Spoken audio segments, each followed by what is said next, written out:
It's the Super Syntax Podcast. Brice Cherry with world traveler Zach Smith. Bonjour. Bonjour. Super syntax. That's we are. Oh, my fault. I think you said they don't have much super cent. I don't know how many super syntax listeners are in Paris, but One true podcast. There we go. Thank you for the catch. We already did the Super Syntax Podcast yesterday. Go listen to that one. Yes. The one true podcast. Sorry. We do more than one podcast around here. Zach, how are you? I am full of croissants and love and life. There you go. I had a wonderful trip. I've already eaten my Belgian chocolate that you brought back. How was it? It's delicious. Thank you. But yeah, let's jump into it. We got plenty to talk about. So within the last week, while you were in Paris, the news broke that Baylor Athletic Director Mack Rhoades had a physical and verbal confrontation with Michael Trigg and an assistant coach at the Arizona State game. Rhoades has apparently apologized, and Baylor says it is moving forward from this incident. But just how much of a distraction do you think that this could be for the Bears going forward the rest of the year? Man, I don't know if I kind of trust dave-aranda when you pressed him on Monday about it, when he says it won't be, because this happened 2 months ago. And since then, Michael Trigg has continued to be one of the best tight ends in the country. And I think if you look at the UCF game, Baylor played its best game then. And I think Michael Trigg, from what I've heard, had a pregame role in getting the team hyped up for that game and to play well in that game. So I don't want to sound glib at the situation, because this is certainly an issue. Anytime an administrator has words or, physical, verbal, whatever with the student athlete, even if emotions are high on a football field, and you've heard every coach, I've heard every Baylor coach use the F word pretty much. It's still weird. But to me, I think moving forward, I think Baylor will move forward, because, we've seen Michael Trigg stand out and play well since this happened, and we've seen Baylor play well since this happened. And I don't know, frankly, if many people outside of Waco are really captivated, or if this will change their opinion on Mack Rhoades or Baylor as a whole. So for me, I don't think this will be much of a distraction moving forward on the field. Off the field, certainly there's more to the story that needs to be told, but on the field, I think Baylor's just going to keep on keeping on. What do you think? I mean, do you have a different opinion on it? So I'm going to start by saying yes, but here's where I'll go with this. I don't think it'll be a big distraction at home. I don't think your fans are necessarily going to be on you.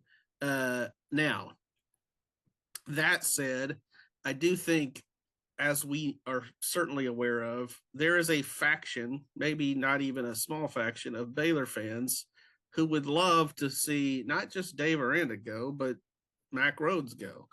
And they're vocal.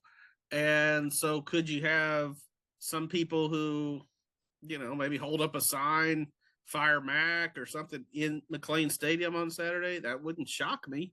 Will that be a distraction? I don't know. But I do think it'll be interesting when Baylor goes to Arizona for their, lone remaining road game of the year.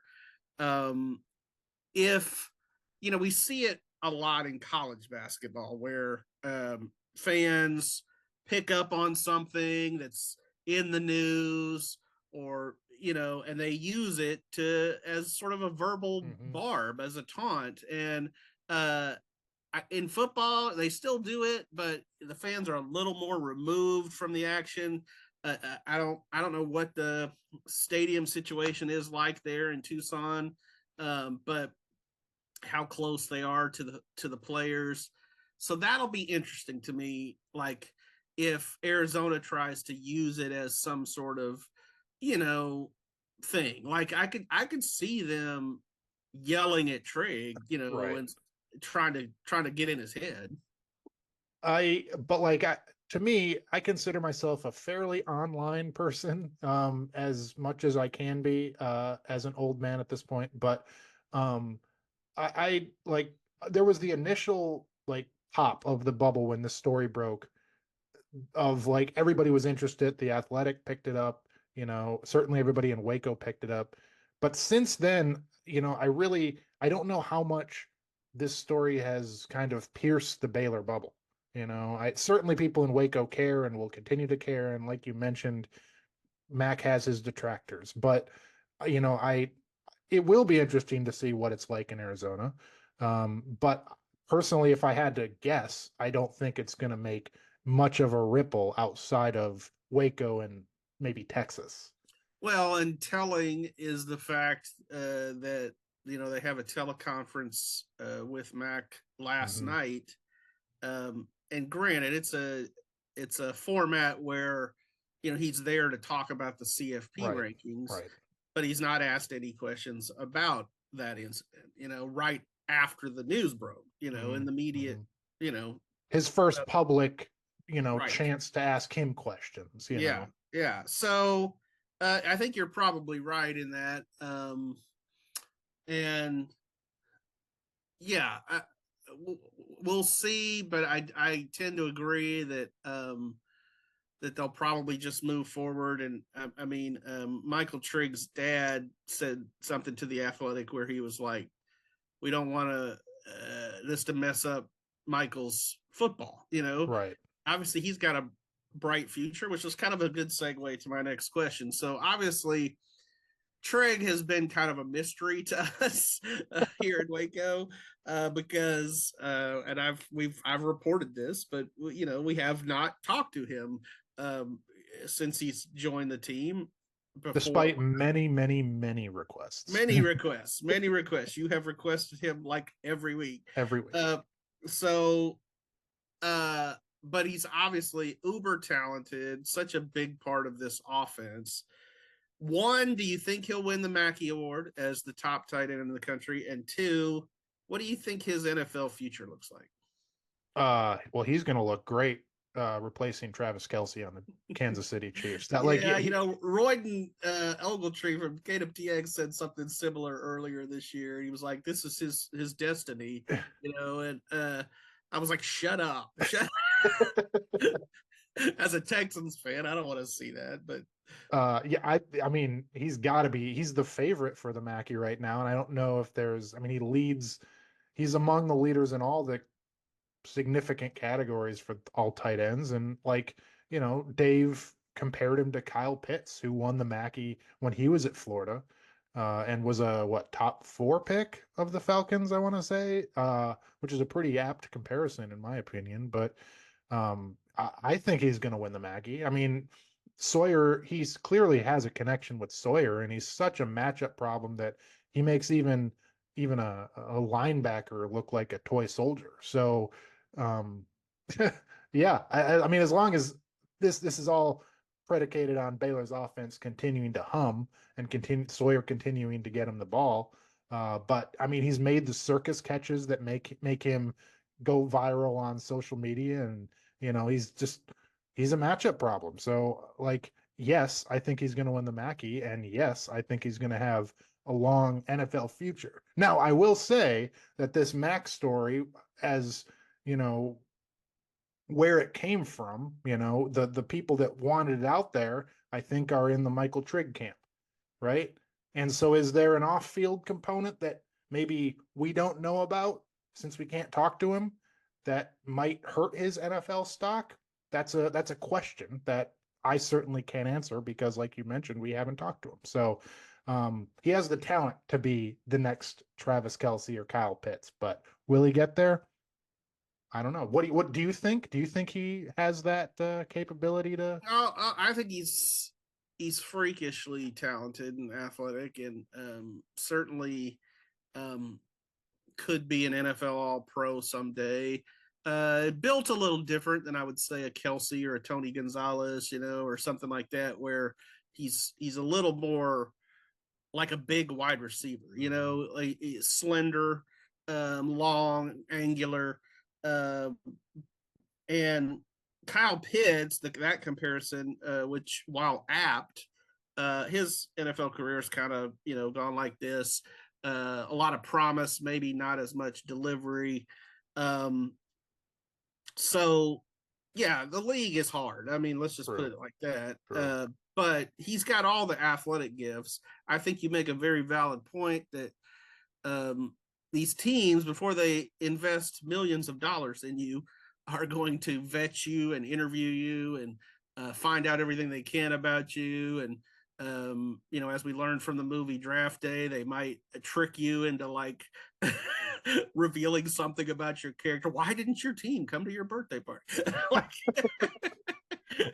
well, and it the reason I bring that up, it's like you think back to last year, and I forget what game it was, but Trigg was suspended for a game alongside Steve Linton, who was pretty much Baylor's only real NFL draft prospect a year ago. He went to the NFL draft combine. He participated at the Big 12 combine, but he wasn't drafted, and he wasn't even picked up as a free agent. And that was another guy that, despite many requests, Baylor never let us talk to because we heard of some off-field stuff, right? And so I think that's the only reason that I bring Trigg up in that with that point, is because only last year we saw a very similar kind of off-field and kind of some of that stuff that's bubbling happen and kind of affect the NFL prospects of a athletic freak as Steve Linton was. So but I think Trigg is different, and Dave has said this year he has matured and he has changed, and he is proud of kind of his off-field development. And so, while Steve Linton is his own character,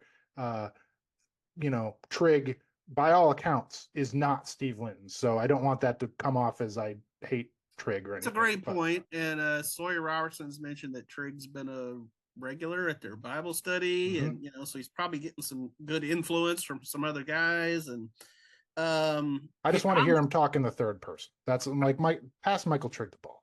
Yeah, that's my dream. I want him to win the Mackey, just so. Does every award winner get interviewed at that ESPN award show? Probably. Just so he gets interviewed and we get to hear him talk, and we can use those quotes. So that's my dream, is to hear Michael Trigg. So Baylor is coming off of its best all-around game from a couple weekends ago in that UCF homecoming game, including its best run defense. I'm writing about this for tomorrow's paper, but now we've got the Utah-Utes coming into town, and they have the third-ranked rushing attack in the country. A lot better than UCF. UCF wasn't bad. They weren't bad. But Utah's a different animal. Do you expect another stout Baylor defensive effort, or do you think they'll get gashed, or are we going to get somewhere in between?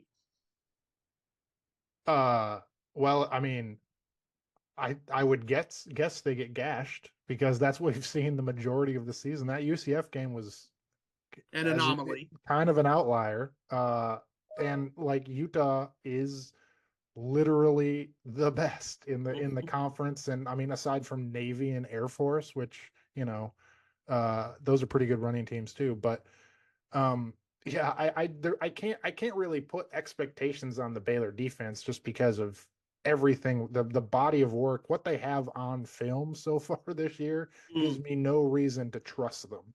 Right. Even if their last game gives you all the reason to trust them. And Right, because look at even with that last game, they're still 113th in the country in rush defense, even and after that last game. and Devin Dampier is a really good running quarterback. He is a pure running quarterback, and that offensive line has two NFL tackles, and is probably the best in the country. And even Coach Whittingham said in his press conference that Wayshawn Parker, their running back, is really starting to kind of come into his own, and he's rushed for over 100 yards and had double-digit carries and a touchdown in the last two games. So it really feels like, well, the Utah running game has been good all year. It's only getting better. And that gives me no faith that Baylor can slow them down. So I think there's a real chance that Utah just kind of embarrasses Baylor on Saturday. Like dave-aranda said, we don't want to get embarrassed. Well, I think there's a chance that you do. Yeah, you might feel good about Baylor's chances to at least be average if so you have if you're Baylor, you have 2 weeks to prepare for this game. Mm-hmm. But guess what? If you're Utah, so do you. Right. They also are coming off the bye week, so I think that is mitigated. Any kind of advantage Baylor might have had in that. Yeah, it's going to be a tough chore, and I tend to agree with you that I don't think. While the UCF game was absolutely progress, there's no question about it. I'm not trying to dismiss that, but you are what you repeatedly do, right? Mm-hmm. That's the thing. And more often than not, Baylor has not looked good against the run, starting in the very first game of the year against Auburn. They got absolutely hammered in that game. And I agree with you. There's probably more of a potential for that on Saturday than there is 74 yards on the ground for you. Right. That would be, if Baylor did that, then just dave-aranda sign him to a lifetime contract, I guess. If Baylor does that, I will give him his defensive guru title back. So there you go. I looking at when I look deeper at Baylor's run defense, I really think last year to having Keaton Thomas and Matt Jones together. And Keaton Thomas, I think I've said it on here many times. He is the kind of dude that I love just because he's a very energetic and positive person and optimistic, even in the worst of times. And I kind of feel bad for Keaton because he's still playing at a really high level. But with injuries to Phoenix Jackson and injuries to Travion Barnes, those were two guys that we're going to give him not some relief, but some ability to kind of do what he does best. And so while Keaton has been playing really well, he doesn't have the ability to do what he does best, which I think is stopping the run. Sometimes he's out wide or he's in coverage, and it's not, I think that's played into it more than really anything. Yes, they've had injuries and stuff along the defensive line, but Keaton Thomas having to do so much more than I think he was expecting to, and they expected him to do. I think that's what's hurt Baylor more than anything. So it'll be interesting to see if this bye week, some of those role players like Kylan Reed and some other linebackers can fill some of those gaps or continue to. Yeah, that's a very good point. Yeah, because we probably haven't talked about those injuries enough. Mm-hmm. Those are valid excuses why Baylor's defense has struggled. Besides just being disappointing. They've had some injuries. To me, the Travion one was just an absolute killer because horrible. They were really counting on him. And he was at that time starting to find his legs in the system and everything's he was looking like the Conference USA player, the defensive player of the year that he was last year. So yeah, it was just unfortunate timing and an unfortunate time for the Baylor defense. Do you think because Utah does run the ball so much that maybe this is an opportunity for Keaton to focus a little more on the run? 100%. If Keaton Thomas doesn't have double-digit tackles in this game, I'll be shocked. That's the most yeah, like I think we're in for a big Keaton Thomas day, and this could very well be it. Now, it could still be Utah getting 5 yards of carry, and it's kind of all for naught. But I think this game, I think we'll see Keaton maybe get back to, just because of what Utah does, get back to what he does best. So. We're going deep into the weeds, but that's okay because sometimes we want to give the people some football analysis. But you mentioned the stud offensive line that Utah has with some NFL hosses on it. To me, the key for Baylor is going to be its defensive line giving them something. Right.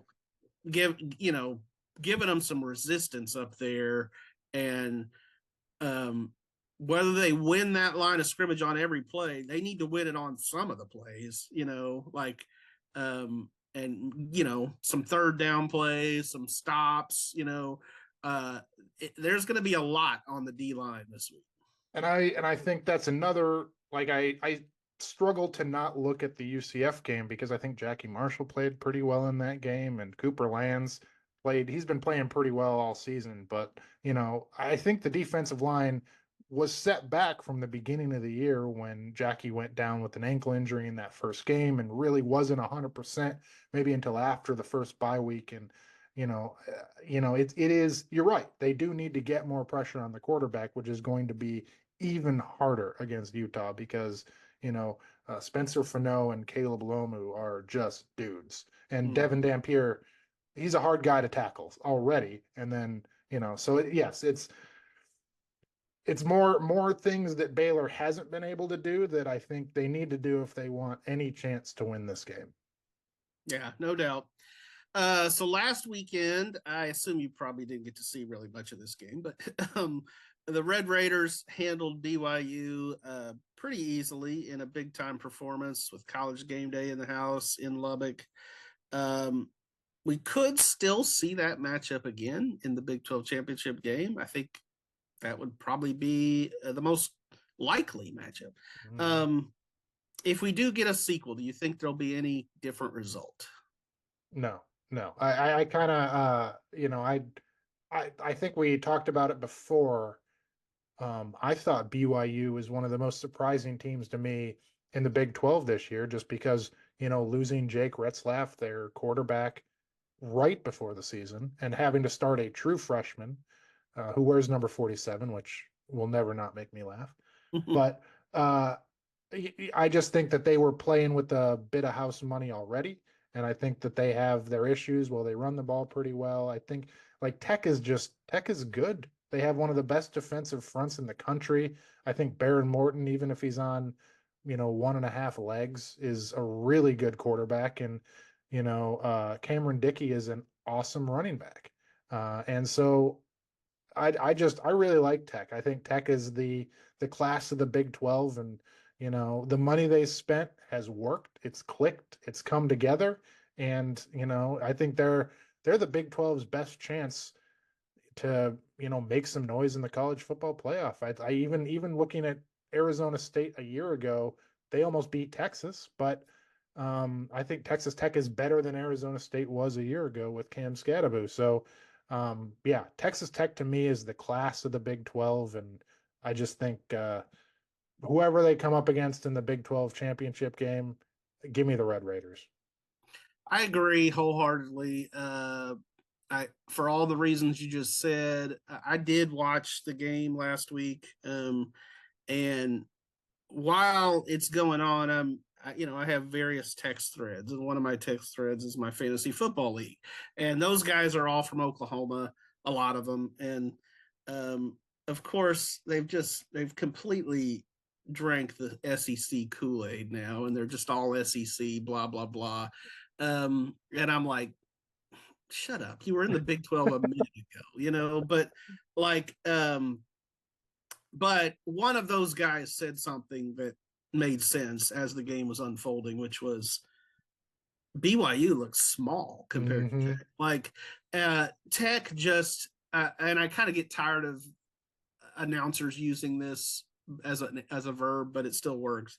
They out physicaled them, They just manhandled them, really, is what they did. And yeah, I don't see that changing if they meet again. I think they've got the right coach at the right time, like Joey. Um, he's a player's coach. He's Mm-hmm. energetic, and they're all in. They're all in on NIL, and it's working. Like you said, I think they have probably the defensive player of the year in the conference playing over there. Mm-hmm. I guess they're starting to put him up for maybe even like a low key Heisman candidate. I don't know. Yeah, Love his yeah, mustache though. His it's great. mustache is incredible. But yes. All right, before we get out of here, let's talk some hoops real quick. You got to see the reason, ostensibly the reason you went to Pretty Paris. much. A good excuse to go to Paris. You saw the Baylor women play over there. A phenomenal season opener for Nicki-Collen's team. The question I asked Nikki, the first question I asked her officially this season before they left for Paris was, your teams like to be better in February and March, and she picked up on what I was going to ask, that, it's like, all right, so we're not expected to win this game. We're going in with low expectations. It's the number 7 team in the country. It's in Paris, all of that. And they just went out and they looked like they were ready for March. Taliah-Scott, man, Mm. is a game changer. Yeah, she's a Like bucket. She's a she is walking bucket. she is so smooth, so confident, so like she is everything you want. Like there were a lot of things that helped Baylor beat Duke, but like she won that game for Baylor in my opinion. She scored 12 points in the fourth quarter, and man, it was a lot of fun to watch. And this team, I worry about their depth a little bit, but I think they have all the pieces to really compete. And I don't know if I would go so far as to say compete with some of the best like UConn and South Carolina and all that. But, I think this is a team that, at least in the 3 years that I've been covering Baylor women's basketball, to me, has all the pieces to be the best. And, I was the only AP person to put Bugs in the All-American team, and I think she's due for a big year. And even if they had a not so good night against Lindenwood in the second half, again, it was Taliah-Scott and Bella Fauntleroy who kind of carried them at the end there. So I don't know. I really think that this team can go places. And I think that season opening win against Duke just showed you kind of the blueprint to what they can be. And if they can get some pieces back and continue to stay healthy, that's a big thing. Man, the sky is the limit for Baylor women's basketball. I asked Nikki before the Lindenwood game, what makes Taliah so special as a scorer? And she kind of thought and paused for a second. And she said, if I had the answer to that, I'd be a lot better coach. Like basically saying that sometimes it's indescribable, Mm-hmm. she said, now, do I believe what she said in the post game interview at the Duke game where she's spent a lot of blood and sweat and tears to make herself better?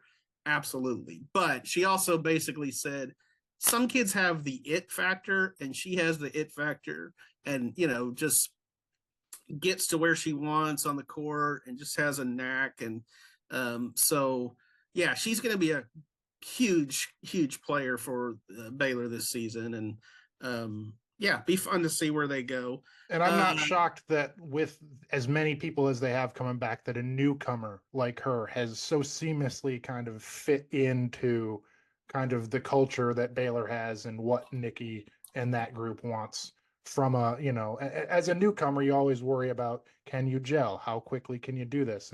And she's kind of seamlessly done it, which leads me to the men.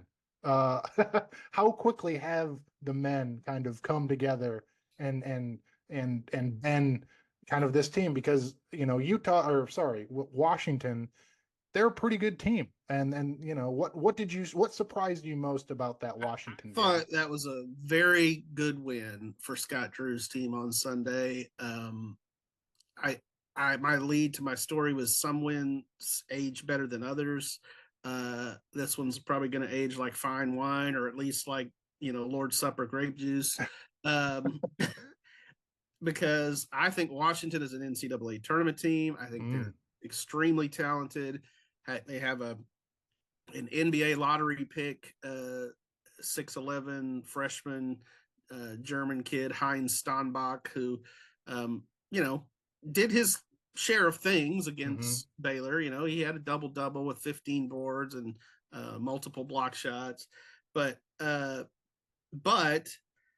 also thought Baylor was able to not let him sort of take over the game. They have come together pretty quickly, to your point. And just to make maybe a taliah-scott comparison here, like, I think Cameron Carr is that player for Baylor. Like, this kid, so after he went for 28 in the season opener against Rio Grande Valley, I was so impressed, and I'd seen him in exhibition games too. But I was so impressed with just how smooth he is on the court, how easily he gets to where he wants to go. He can hit the three, he can drive. He's a good free throw shooter. So, he's what they call like a 3-level scorer. He can score at all the different spots. And I thought to myself at the time after that game, I thought, man, this guy could be a 20 points a game scorer. I wonder when the last time Scott had a 20 points a game score was. So I looked that up, right? And guess what? Scott's never had a 20 points a game score. Pierre Jackson, who was Big 12 Player of the Year, I think led the league in scoring and assists that year, averaged 19.8, so he was pretty close. Lacedarius Dunn is going into the Baylor Athletic Hall of Fame. Twice averaged over 19, like 19 and a half, 19.6. So he's had some good scorers. And obviously the college game is 40 minutes compared to 48 in the NBA and all that kind of thing. And I think Scott's had a lot of very balanced teams. But can Cam average 20? I think he's got that capability. Like, he's that good. In the second game against Washington, he had some foul trouble, had a few silly turnovers, and spent a lot of time on the bench, and still finished with 16. In a very balanced night for Baylor. So I think he's going to be a big difference maker. Scott has already declared him the best dunker they've ever had. Wow. At Baylor since he's been there. That's still big. That is big, because let me tell you, first of all, Quincy Acey was like just a dunk machine. He had a game in the NCAA tournament, right, where he had 10 dunks. I want to say that's right. Yeah, he was. I mean, you have VJ and Tunde, like even the last couple to right. And so I asked Tunde about it, and I asked, this is how I approached it. It was Tunde. This was a different media availability, and it was Tunde and Caden Powell. And I said to Caden Powell, I said, Caden, I want you to be my slam dunk judge for a second. Tunde versus Cameron Carr. Who do you like? Who wins that matchup? And with Tunde sitting right next to him, he immediately says, I think I got to go with Cam Carr. And Tunde pipes up immediately and goes, oh, yeah, for sure. Wow. And let me tell you, Zach, he had one. I don't know if you got to see any of the Washington game, but he had a play where he was driving baseline and jumped from a little too far out that you would think. And he was going to cock it and hammer it over a guy. And it just, I think, came out of his hand just enough. But he got fouled on the play. And but man, when he took off for that, I was like, Like, holy crap. So I think he's going to give us some highlights this year. That was a long soliloquy on Cam Carr, but I do think he's a big player for them. And the thing is, you still got Tunde, you got some other guys that if Cam does have an off night can carry the load. Where I'm going to be most interested to see the development of this team is on the defensive end, because you've brought in Ron Sanchez, who had a lot of good defenses at Virginia, and they were really known for defense there.